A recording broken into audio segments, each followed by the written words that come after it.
في خبر الصراحة طلع من اتحاد الكرة المصري، نائب رئيس لجنة الحكام بيقول ايه؟ بيقول لك ان ماتش السور بين الاهلي وبيراميدز كان تقنية الفيديو تعمل فيه على اكمل وجه. الخبر الصراحة غريب.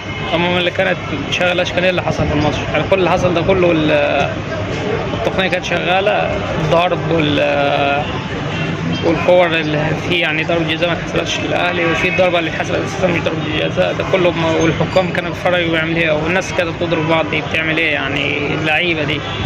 وتدخلات عنيفة، ولا الحكم ولا هنا ولا هنا، ايه يعني ده كله؟ فين انتوا اتحاد كورة؟ اتحاد الكورة ده كفاية يعني. البلد ايه اللي هتقدم فيها في الكورة؟ مستنيين ايه في الكورة يعني؟ مفيش حاجة يعني. قال اتحاد الكورة قال وزي بيقول لك ان عقوبة انسحاب الزمالك مليون جنيه. اساسا الزمالك ما انسحبش، الزمالك اعتذر.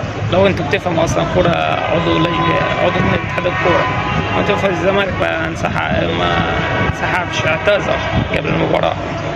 يعني انتوا ربنا يصلح حالكم. وفي الاخر برضه انا اهلاوي مبروك للاهلي، بس برضه الاهلي يعتبر مش هو اللي فاز. اللي فاز اتحاد الكورة اللي هو بيض وشه. شوف